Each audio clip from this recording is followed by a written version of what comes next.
Bonsoir, bonsoir, bonjour. C'est Congo News 24. Chers téléspectateurs, comme toujours avant de commencer notre émission, nous disons merci à Dieu. Nous disons merci à nos chers abonnés et téléspectateurs qui nous suivent partout dans le monde entier et en RDC.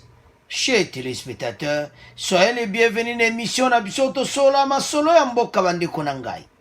À la une, chers téléspectateurs,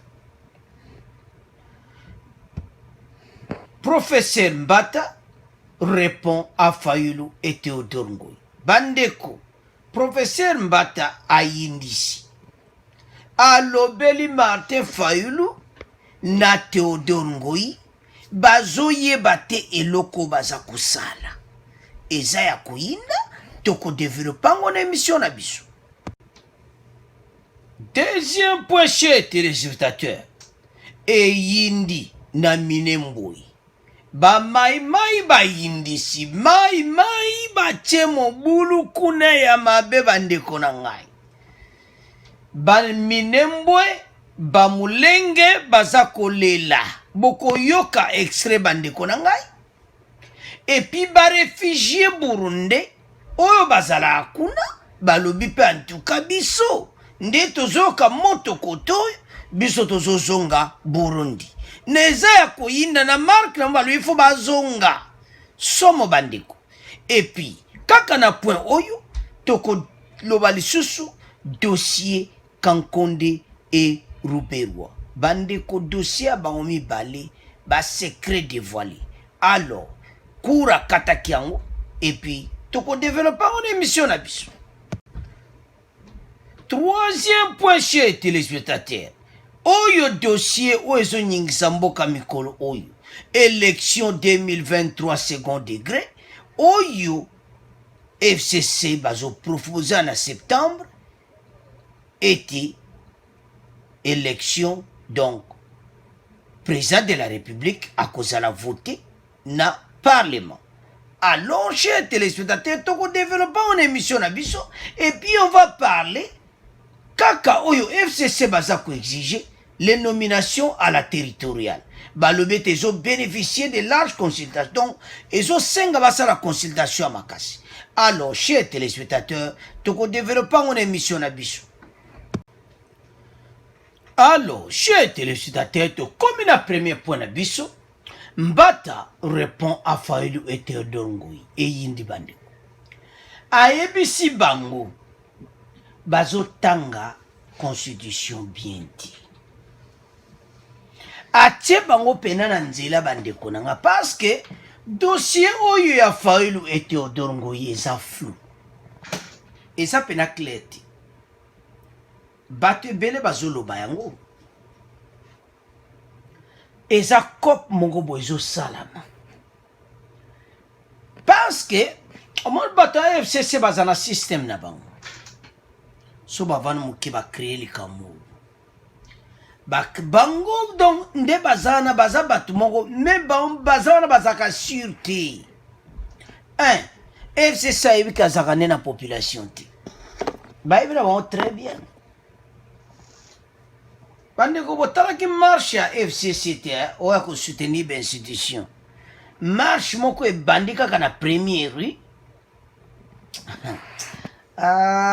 Eke zamba watro banda na première rue. Bo leke sta tata Raphaël bo mati wana tina budula triomphal.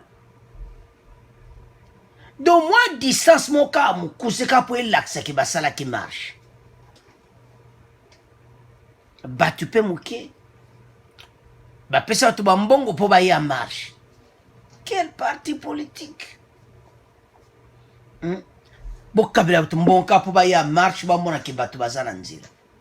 Alors, le basala kama kamuna bomba luka batu mobo ya kuutiliser. Toyoki ba défense ya batu ya Fayulu balube Fayulu kutazala kite tangu Théodore Ngoy ya banaki makambo wana. Mais soko azala kite les hommes manqué que ba sur la téléphone. Ceux qui ba sur la téléphone te pourquoi quand ta commune s'intéresse à le makambon. Tous amis kolo to comprendre. Soki vraiment bazoyeba makambo bazoloba baza ba juriste nde tozomona Théodore Ngoyi. Ça me fait mal que bazoyeba erreur baza nango te. Tokokende wapi tozozonga wapi dans notre pays. Martin Fayulu a un problème personnel que peut-être Ngoyi aza ko ignorer. Martin Fayulu aza na poste na ya lukaka ya présidence de la République oyo azwaki te. Aza na bakanda na ye. Na ndinga mabeti. Alors, lokola aza na bakanda na ye alo makambo wana tu ezolanda. Donc, comme makambo wana tu ezolanda, alors azomona ke na citation yo tika na soutenir na ngai occasion na soutenir na ngai Théodore Ngoyi. Alors, chers téléspectateurs, professeur Mbata alobi na bango alobi ke bazotanga constitution bien te so batangi kaka ligne ya liboso esuki wana. Or, il faut kotanga yango très bien. Mais bango ta batanga ga mukiale baleki na bango. Ezamawa dans notre pays. Donc, namakamba boy. Professeur André Mbata alobi na bango penoyo kaka ayindisi. Parce que bilongo bawazo saleza mawa trop alors. Sans plus tarder, toyoka. Professeur André Mbata, bon, to continuer mission abiso. Des débats ici. Les membres du RDT ne doivent pas être surpris par des débats en droit constitutionnel. Il y a eu les débats sur les ordonnances du président de la République. Il a violé la Constitution.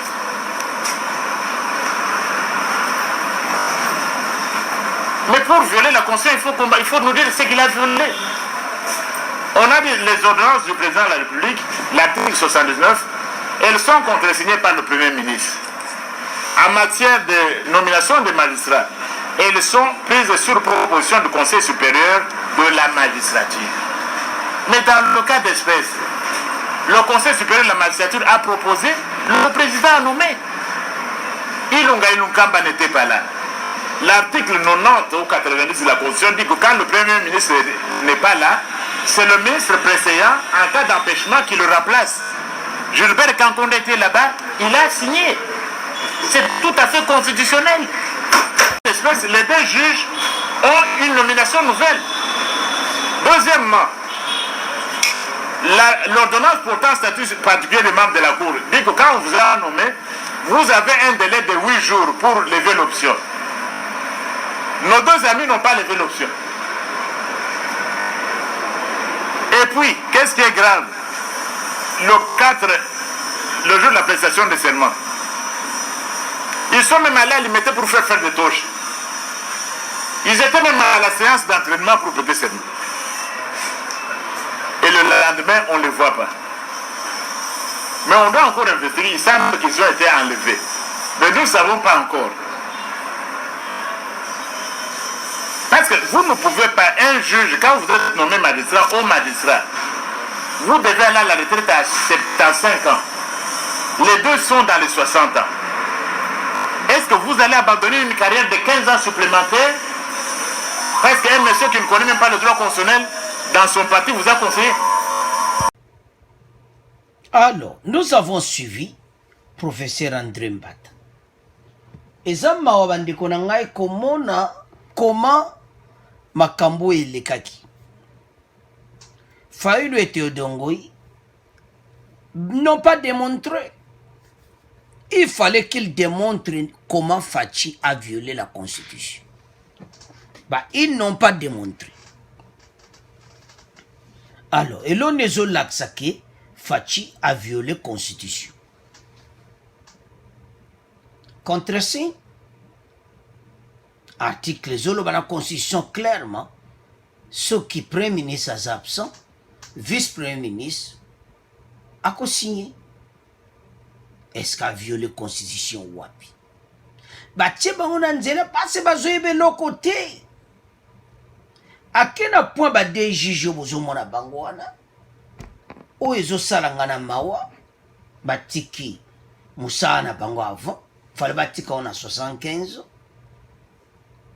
parce que un individu de professeur Mbata lobi ya FCC abengi bango o ayeba ta droit constitutionnel quel que soit aza mokonzi ape perde neti Shadari quel que soit nani bayebi droit constitutionnel te ye moko ayebi yango aya koconseille yo yoke okolongo okende te oyebi ke ntango kose retire po bango mibale bayekaka kopango peut-être mutu mpo akonseille bango bakobanga no te yeme ya kobenga faci na ndenge bango bakozaka bakosolola badossier na bino bakozongisa ti lelo chers téléspectateurs bato bazocomprendre nango makambo oyo ti Martin Fayulu oumeli na États-Unis osololaka no na bato oyo nyonso bozali kosolola Théodore Ngoyi plan na bino nyonso yango Kabuya alobaki na bango qu'ils n'ont qu'à exécuter les plans diaboliques de FCC. De l'autre côté, bazoloba que Martin Fayulu a leba million na et pas FCC. Oh allez boy. Bon, biso ton a preuve te biso loba abongoti. Tout l'inga preuve. Alors, tout ezoloba ma pourquoi bazo a Fayulu ba aider ma bi? Parce que dès l'arrivée, dès ozo micro okoti makambo wana nakati makamba Théodore Ngoyi que je suis bato balembongo et tout ça wana nano banaki na premier dossier après il y a un dossier à Théodore Ngoyi hein il y a problème ba juge et vous l'avez dit en public mais yo zala ke les États-Unis bato no bazo défendre que yo makamba Théodore Ngoyi yebaki te parce que ozaki na États-Unis mais comment lero yo bani koloba omba eza ko balobaka hein point d'exclamation donc eza question alors chers téléspectateurs point oyo tozotika ngona bino André Mbata alobeli bango pour le mois bayeba ete dossier oyo eza mobulu alors baluka ndenge bazawana batika koloba loba yango parce Mbata alobeli bango. Alors à vous de commenter. Au revoir. To bossani point moko tonen to baksa wana poto tika po je m'excuse bango balobi te Assemblée nationale à Kolongo la président de la République botanga constitution malamu Assemblée nationale bazana pouvoir olongo la facité bango bazana pouvoir ko changer mibeko un point trait yango Mbata tshai bango na nzela wala boyoka exime so ki mulai nango alors donc Martin Fayulu na Théodore Ngoyi boko tanga constitution bien boyebete parlement zana droit ya kolongo la président de la République. Ce n'est que la cour constitutionnelle kunampe na cour constitutionnelle béton ya munene vandi kunezo sela bino. À vous de commenter to comme le Canada deuxième point. Alors, chers téléspectateurs, comme na deuxième point na biso. Oba lobaka mai ayindisi na minembwe. Et puis, on va parler des dossiers Kankonde Ruberu. Toba nan ya mai ayindisi na minembwe. Bande kokuna etoki lisusu boko yoka extrait. Guerre etoki lisusu kuna. Bitumba kosaka na ngoti. Ba minembwe baza kolela munoko mboka. Baza ko oyoka pena ki baza ko sasa. Do ba mai bazo récupérer ba terre. Alors ma conflit oyo eza makambo des années. Bana ba mai oyo lelo so ba ko menacer ba minembwe c'est parce que le passé ezali. Et ça c'est quelque chose où est très important pona kosilisa makambo oyo. Tant qu'il y a toujours trop des infiltrés au Sud Kivu, les problèmes persistent toujours. Donc il faut pas luka ndenge nini ya kosilisa situation oyo. Parce que pour le moment, ba mulenge baza kolela. Baleboya biso bazoboma biso na ba maimai. Mikolo ka bandeko na ngatango to tshela bine extrait bokoyoka. Alors, de l'autre côté, kaka na pon, il y a des réfugiés burundais baye na Sud Kivu. Bayoki ba makambo ezoleka. Ba réfugiés alobi malamu tozonga mboka na biso. Des réfugiés burundais en RDC manifestent pour réclamer leur rapatriement. Bango baye na Sud Kivu bayoki kuna maimai azo yindisa banani ba voisin na bango. Bamulengi. Il faut ezala pe bayoki sango wana. Embala moko ba réfugié nyonso no bayaki 290 basi ba umeli mwa muke. Alors bazo réclamer ete bazonga Burundi. Quelques 290 réfugiés burundais et demandeurs d'asile ont organisé mardi et mercredi des manifestations en colère à la frontière entre le Burundi et la RDC pour demander le rapatriement dans leur pays. Donc, ONU, au commissariat des réfugiés, bazo sala tout bazong sa. Alors, toyo kananu extrait ou yozo nyingisa ou ba maimai bazo nyingisa na Sud Kivu, bon to continuer mission na biso. Dina ya semaine oyo ba mai ba attaquer Minembwe na 4 axes Kawela, ouest Marango, sud ouest Kabingo et est Bigaragara Kakangara. Donc ba attaquer bazaba mai coalisé, c'est-à-dire mai Nindu, mai Fuliru, mai Bembe. Il y a aussi ba Burundais ba venga ka Red Tabara ba zalaki na bango baso mitano ba kufi 8 ont été blessés ba memaki bango na Bukavu na avion. Ba milice ba attaqué banani po ba population na mpe bavanda kawana. Année passée ba dimaki o ba politicien ba exploiter situation wana balobi au plateau eza banyamulenge baza ebele po bimawana ba mai ba zana projet à ko détruire au plateau au Kima. Voilà ce qui s'est passé.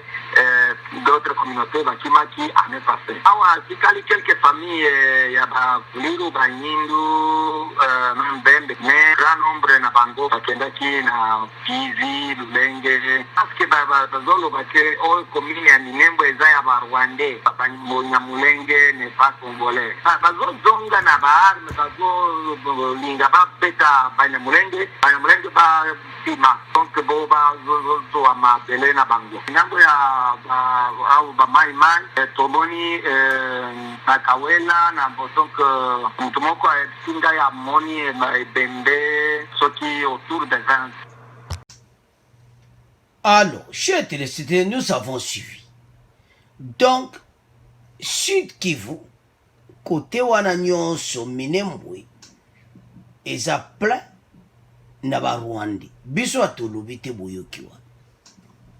Alors, ndeko na zoloba ke ba politicien na makambo oyo bazo yebisa ke bango bakima et tout ça parce que ba mai baza ko attaquer bango. Donc on a clairement été ba mai eza lokola revanche mo bande ko so boyiki histoire à Sud Kivu. Bo mona comment congolais akufa kuna. Koma bandeko bakoko na bango ndi ozomona bana ba mai wana baza na photo eza na gauche bandeko na bango bamona baza kokufa yango bano basimba minduki baloba yango tolanda ba extrait bele mai basimba minduki pona ndenge ba Rwandais o bakotaka kuna baza ko attaquer ba Congolais Alors na dossier oyo ekomi na niveau ya ONU ete fo ba save ba Mulenge balobi bazoboma bango na ba maimai. Les ba maimai sont des vrais Congolais, la majorité na bango. Et les ba Mulenge, c'est qu'on appelle ba Munyarwanda de l'autre côté, mais bango baza ba Congolais. Ndenge ba ya ba koma dona par exemple, baza ba immigré ba yaka, ba koma la nationalité congolaise. Do bango ba mona ke kuna baza na mboka na bango. Mais ba maimai bazo comprendre côté wana te. Ba maimai bazo mona ke bato e baza ba paya. Alors, bandi ko za mawa. Mais bazo tikate bazaka akoya. Botala bino moko. Des réfugiés burundais et de se manifestent pour réclamer leur rapatriement. Pourquoi bazo réclamer bazo? Nasi bo comprendre pourquoi. Bamonikana EDC balingili suba payati. Foti zaya bango. Bazaiki ko baby sale baye. Sikoyo bankolomboka bazo récupérer mabele na bango. Mais loko zo sala mawa force za makasi. Bamaimai bakomi na force moko osakana muti. Alors Banyamulenge bazo comprendre ti. Kaka batu oyo makambo eleka kala tosala boye oh bato bakomi na force boye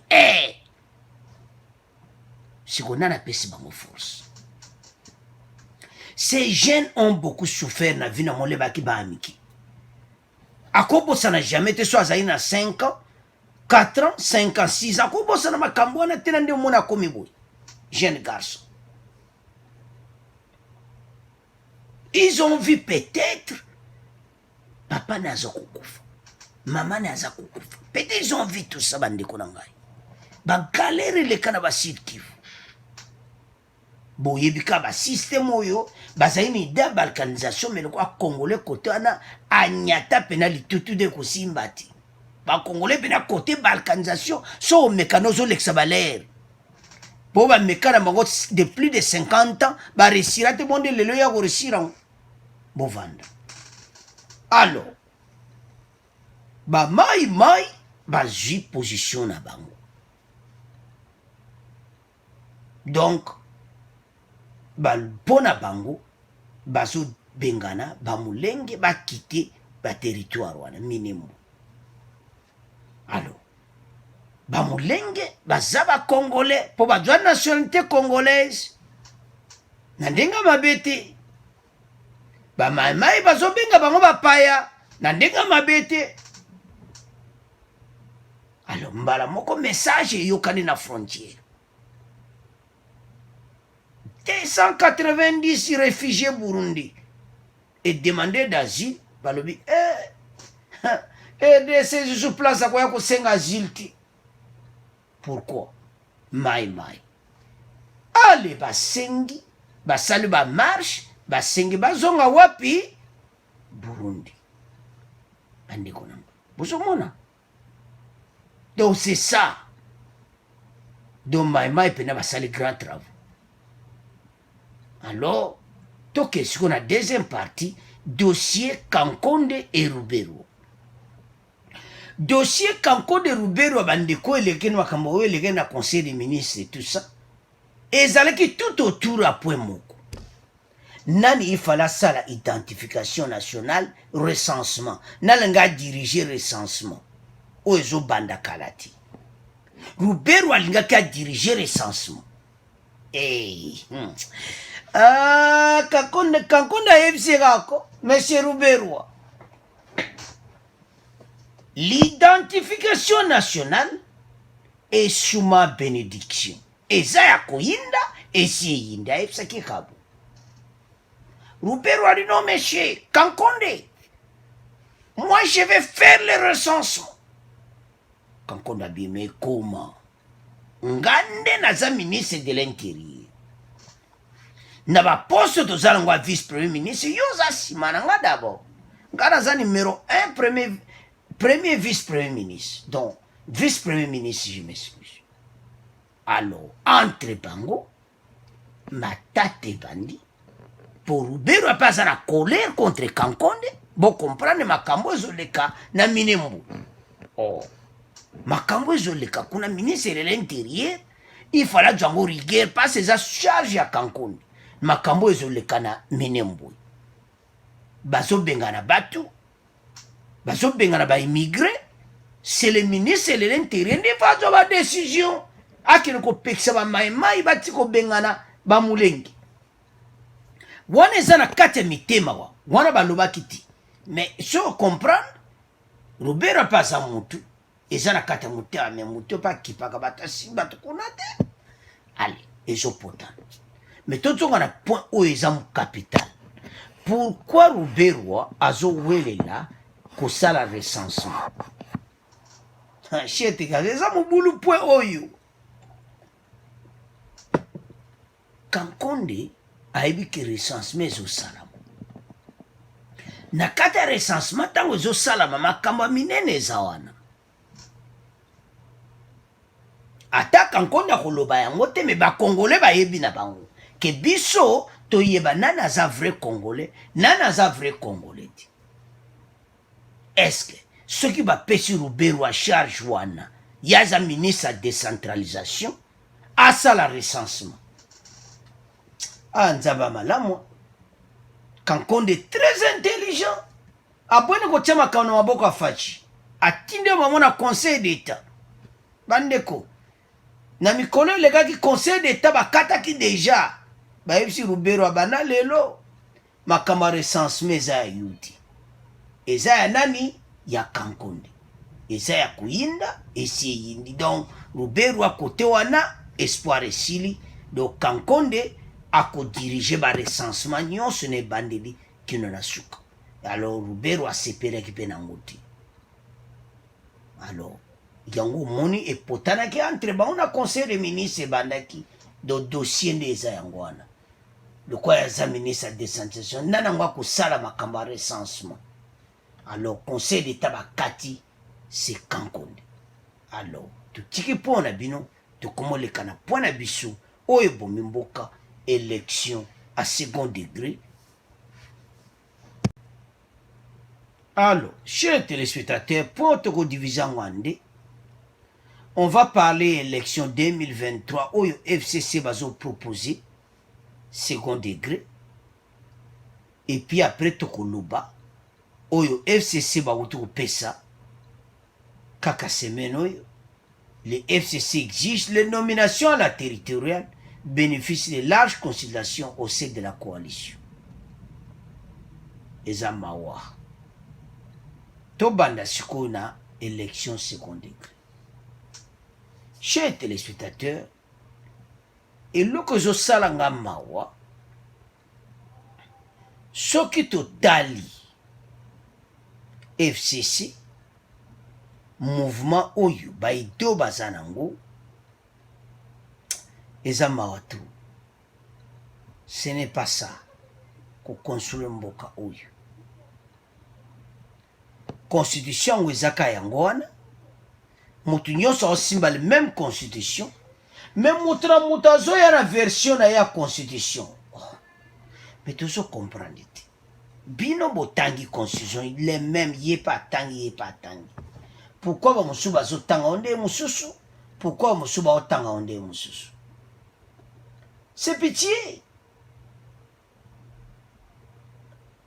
Ba groupe à front commun de l'Union, so basangana kina Kasengo et Kasanji et tout ce monde, ba sa propagande na ba mikolo yo eti élection ekolekana parlement.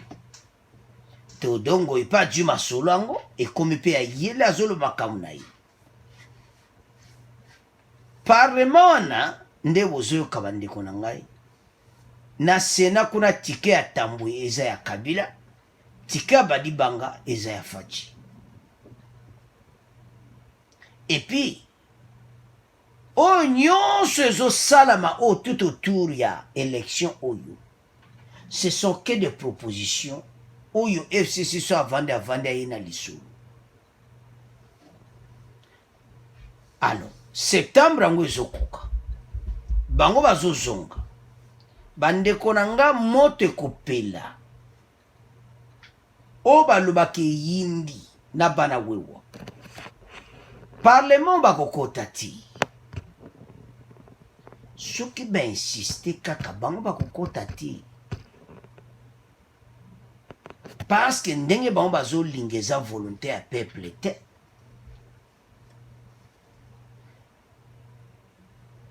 CLC comité de laïque IDPS baparti presse nyonso na bango moko kolamuka bato wana nyonso baza na besoin peuple avuti epuis ntango bazoloba makambo wana bandeko na ngai bakanisaka mabumu na bango.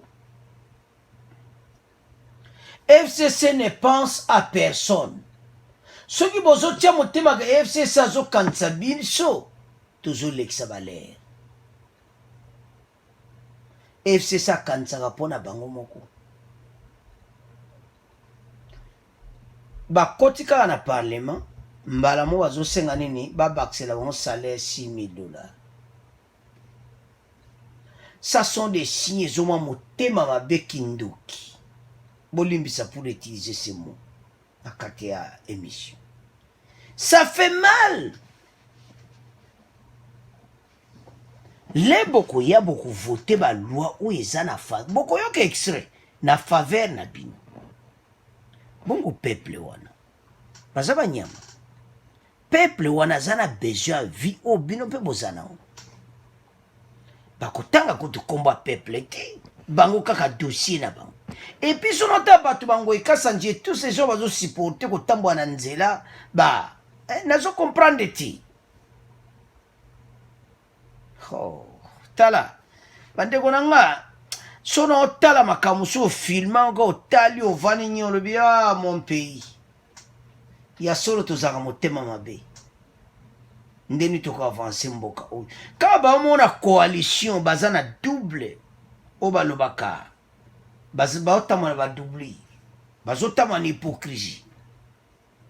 Alors, sans plus tarder, toyoko ba lobby pona bango. FCC pona ba parlement wana. Parce que parlement na qui voté président de la République. Parlement qui voté président ou itali be intérêt na bango. A ko voté parlement be intérêt à peuple té. Mais toyoka extrait oyo bon to continuer mission na biso. Avait voté par référendum et finalement le texte, le projet a été promulgué en 2006 au mois de février. Mais ici, pensez à ramener l'élection du président de la République, qui est le président de plus de 80 millions de Congolais à un second degré. Moi je me dis c'est une provocation pure et simple de la part de nos amis du FCC. Parce que déjà madame, lorsqu'ils disent que ça va nous éviter des contestations, disons 2006, 2011 et 2018. Mais laissez-moi vous dire que madame, déjà si nous amenons cette élection du président de la République au second degré, il y aura plus de contestations que ce que nous avions vécu en 2006, 2011 et 2018. Pourquoi? Parce qu'aujourd'hui, je ne veux pas ici vous rappeler que l'image que le peuple a de nos députés, c'est l'image de gens qui ne travaillent presque pas, mais qui bouffent l'argent sans pour autant apporter de vraies solutions aux problèmes du peuple. Notre camarade du FCC a dit tout à l'heure que le peuple réclame autre chose que ces conflits, que ces analyses, ces débats de comment accéder au pouvoir. Le vrai problème de notre peuple, c'est comment améliorer son social, comment améliorer son vécu. Mais pour penser ou pour répondre à ces questions, il faut réfléchir sur le plan de la gouvernance, réfléchir comment mobiliser les recettes et autres. Mais nos amis du FCC ont une intelligence de vouloir toujours se focaliser sur les dispositions qui jouent en leur faveur de manière à faire revenir M. Kabila à la case, à la gestion de la chose publique. Et ici, nous nous disons qu'il n'en est pas question. Lorsqu'ils évoquent un deuxième argument de dépense, mais madame, si nos amis pensent que l'élection du président de la République nous fait dépenser beaucoup, alors qu'ils nous disent simplement qu'il ne faut plus organiser des élections en République démocratique du Congo. Alors, chers téléspectateurs, nous avons suivi de quoi dans Ndengalobi. Votre opposition. Alobi malam, faut soutenir des bonnes idées. Azane moutaï de peste. Mais boyoki Ndengalobi. Le vrai souci à peuple. Et ça social. Bango bazana besoin d'intérêt na bango. Second degré. Donc, et là, on y bango ba lignée zala indirect. Scrutin moko, oyo parlement pour voter président de la République. Et ça, moi, clairement, que bazo lukaba changer constitution, comme ça, Kabila à côté, ou bien le dauphin Ramazani Ali. Il y a des choses. Ce qui va changer constitution, bako sala tout. Ramazani asa nini Ali. Mais on dit que beaucoup voter pour beaucoup mona mbutu na bomona ti. Hein? Passe côté wana Fachi Mutasimbi ministre de l'Intérieur. Tambo saka biloko na mwana kaka Kankonda zwaka téléphone allo Kasongo. Bon.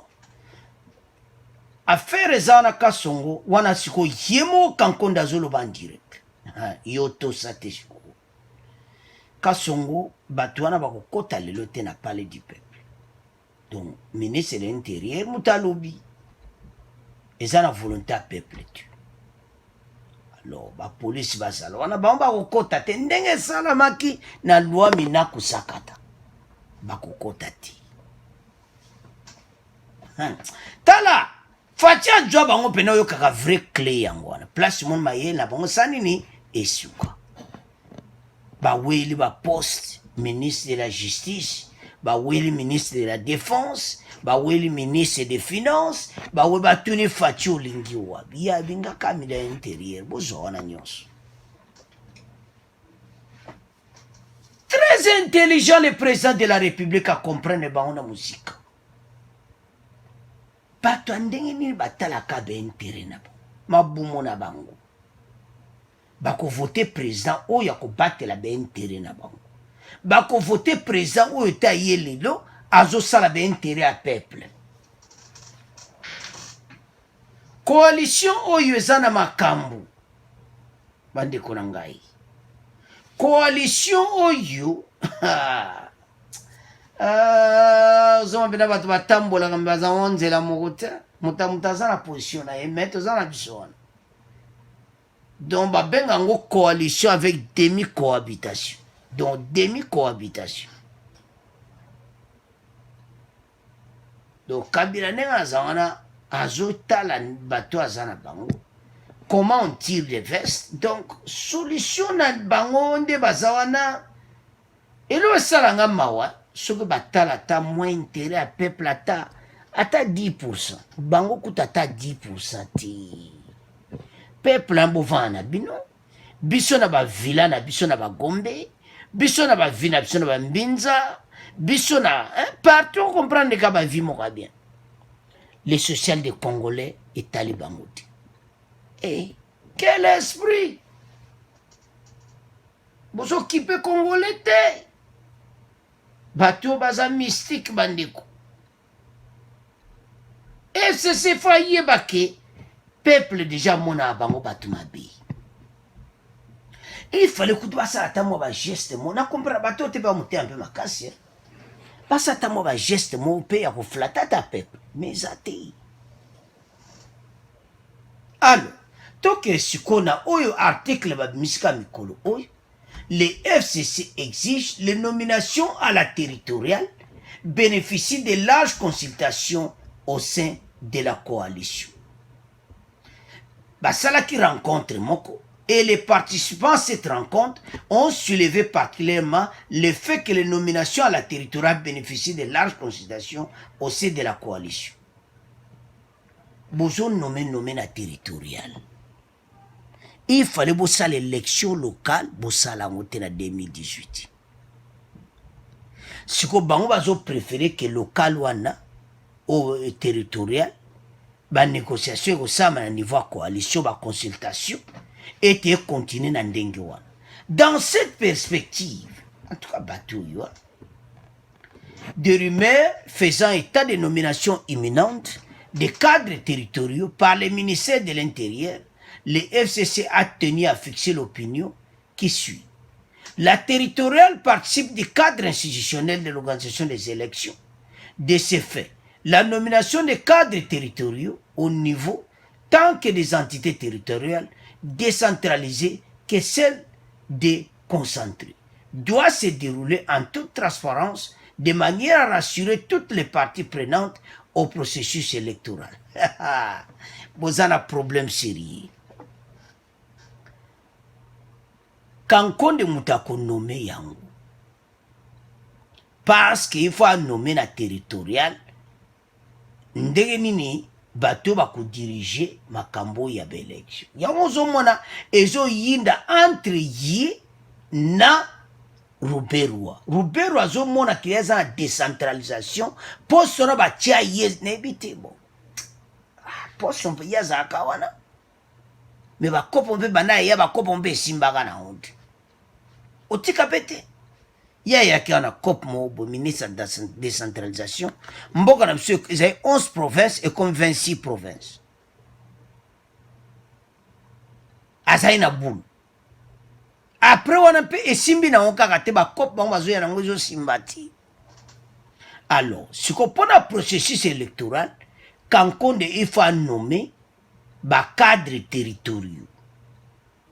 Alors, FC ça ça exige que ce que balimba nommer il faut ça ba consultation. Ba consulter binoko, boza kozela pe bokozela trop bande konanga. Dossier ça na maboko afati. Élection 2023 na makamyo soit préparé, il faut ba nommer ba oyo kaka ba cadre territoriaux. FCC ça ko exige te consultation et salama. Bango tout est à la transparente. Kankonda ko tia batu kuna. Alors mon yo to cheya na katanga. Yo le to sama kama vote, yo ko s'en charge makambo boy. Parce que l'élection tant ko banda. Ba recensement tant ko sila. Bande ko processus ya mulaiti botala kabino moko. Kala te bazon nommer siko ba cadre territoriaux. Bo ba ko préparer processus électoral. Dans chaque province. Nana ko nommer Kankonde. Tala bato bazana problème sérieux bande konanga. Alors, tola nanano extrait oyo pona makamba territorial. Oye yindi si FCC na coalition. Bon, to continuer mission na. Bakambi ba mangomba kati na lisanga FCC basengi ete botiami bwa batambwisi na territorial bosalema na pole na kokitisa mitema na bayokani banso pe na boyokani ya banso bakondoli ete territorial nde bongisa kama ponami bayi FCC baboyi ezala kaka pona bolamu ya lingomba bande konangai makamba territorial e indisi. Kankonde muta onome bango nde bato wako bongisa oyo nyonso processus électoral na niveau ya chaque province. La nomination des cadres territoriaux. Yango Kabila na bato ne bazaki na réunion na Kingankati nde mba beta vert na bango. Balobi que non. Kankonda ko nommé biye mon côté, il faut passer la consultation na FCC. Ces nominations devraient bénéficier de larges consultations au sein de la coalition.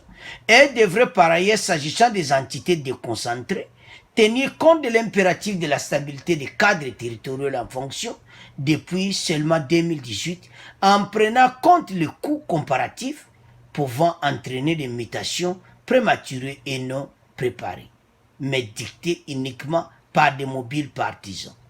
Donc FCC, le roi Kankone Mutazo Pona, Bango baza mal à l'aise. Vous vous souvenez? Bango, kaka yesha daraki ministre de l'Intérieur, batiaki ba cadre territoriaux avant 2018 élection na. Alors, lelo bazo senga ete, il faut ba vanda, ba solola. Nazo so FCC bazana problème. Alors, quand on a renommé Batou, donc ezosala bango dia mobulu baza kobanga bapesi kuta exemple ke fatia udosala baordonnance wa consulter ne premier ministre ti alors siko bazomwa mpe bacadre territoriaux kankonde akonome ne ka bongo alors baza vraimen kosenga ete kankonde bacoopere banome bacadre territoriaux et puis na consultation na FCC alors toyebisa bino ke FCC babandi koperdre terrain malembe makambo oyo ndenge ezokende na faveur ya Faci bandeko na ngai. Pourquoi? Ministre de l'Intérieur avandi masulu.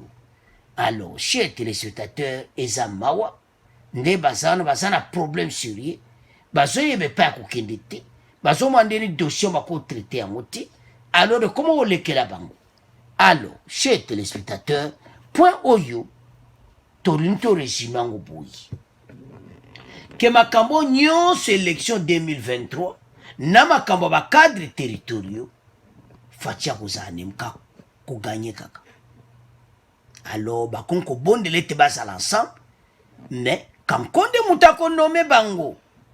Alors chers téléspectateurs, tokomi na fin émission, tokomi résumé émission na biso bandeko na ngai. Premier point tolobaki ete Mbata ayindisi alobeli Martin Fayulu na Ngoi. Deuxième point eza Minembwe Mai ayindisi et puis Roubero et Kankonde dossier na bango eza résolu na conseil d'état. Et puis point suka yango nde tosuksi 2023 Faci aza toujours azo mener le devant. Élection et ndenge ezobanda recensement d'abord après recensement de l'élection. Alors, chers téléspectateurs, merci d'ande bolande émission. Bon abonnez massivement. Au revoir. À la prochaine.